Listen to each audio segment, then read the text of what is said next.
মনোবীক্ষণ polyclinic, চিকিৎসার জগতে এক দশক। এখন এখানে সব বিষয়ে ডাক্তারবাবু একসাথে তলায়। ফোন করুন 7477999515 এই নম্বরে। নাচের ছন্দে রথের রশিতে টান পড়ল বহরমপুরে। মায়াপুর ইস্কন ভক্তদের উদ্যোগে এই রথযাত্রা শুরু হলো টেক্সটাইল কলেজ মোড় থেকে। জগন্নাথ, বলরাম, সুভদ্রা সুসজ্জিত রথে বিরাজমান। ভক্তদের ঢল নামলো এই রথকে ঘিরে। জয় জগন্নাথ বলদেব সুভদ্রা মহারানী কি। বহরমপুরেও রথের দড়িতে পড়ল টান। নাচে গানে এগোলো সুসজ্জিত রথ। রথযাত্রায় সামিল হলেন ভক্তরাও।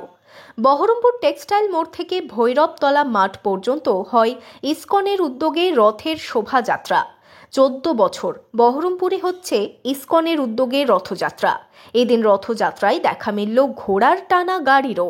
বিগত 14 বছর ধরে এই বহরমপুর শহরে জগন্নাথ, বলদেব, সুভদ্রা মহারানীর এই রথযাত্রা উৎসব করে আসছি, যেটা আন্তর্জাতিক কৃষ্ণ ভাবনামৃত সংঘ ইস্কনের মাধ্যমে সারা পৃথিবীতে এই রথযাত্রা চলছে। জগতের নাথ জগন্নাথ আর সারা পৃথিবীর মানুষকে রথারূঢ় হয়ে তিনি দর্শন দান করে কৃপা প্রদান করছেন।